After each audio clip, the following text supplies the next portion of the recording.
Howdy folks, Doc here with Last Best Tool, and this is a new version of Olight's Warrior flashlight, and it's in the Stars and Stripes, so happy 4th. This is actually a tactical light that of course gives you traditional flashlight, say camp, household utility uses as well. You can override it all with the push button on the back, or you can cycle through just like a normal flashlight up front. This thing has a full 2300 lumen output on its turbo mode. Let's go into a couple of the features first of all. As you can see, reversible pocket clip.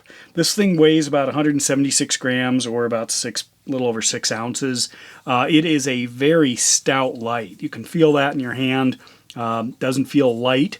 It feels solid. Kind of a bolt configuration. Hex keeps it from rolling. The tactical tail switch here is replaceable with something if you wanted to run a pressure switch or maybe a different mode of operation than hand use. This switch on the front end allows you, just like the others, I can go into my favorite, which is the little 1 lumen mode, or of course I can start throttling up to 15 lumens, which gives me about 130 hours of runtime.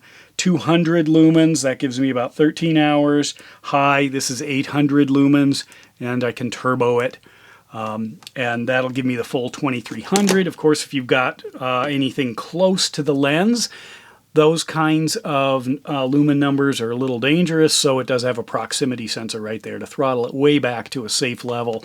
You can see a nice shiny reflector in there. That's the TIR, or the total internal reflectance, so it is very efficient in a small housing to pump out that amount of lumens. Also, if you notice, the Stars and Stripes would go very well with your Roboto 4.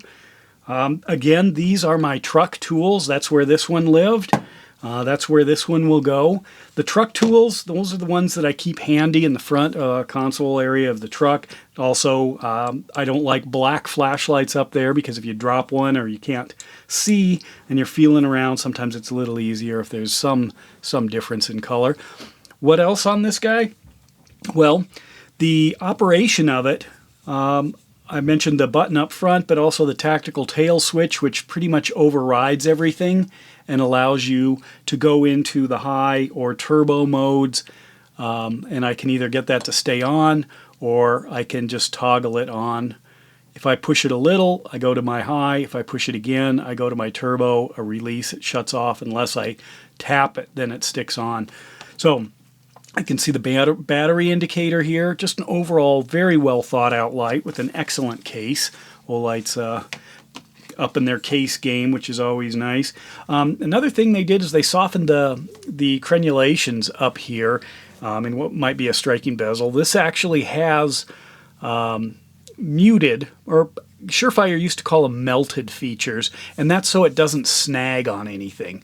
Some of the others that actually have really sharp points on the crenulations actually can get caught on pockets, clothing when you're moving it, especially into your pocket, or if it's riding as a mounted light on something, you wouldn't want it snagging. So they've thought this thing through. Anyway, these are available now in the Stars and Stripes edition. I am becoming more and more of a fan of some of this stuff. Yeah, it could be ostentatious, but it's also a lot of fun, and I have no trouble with that with my tools. Anyway, there it is, the Olight Warrior S3 tactical flashlight in Stars and Stripes. And with that, Doc out.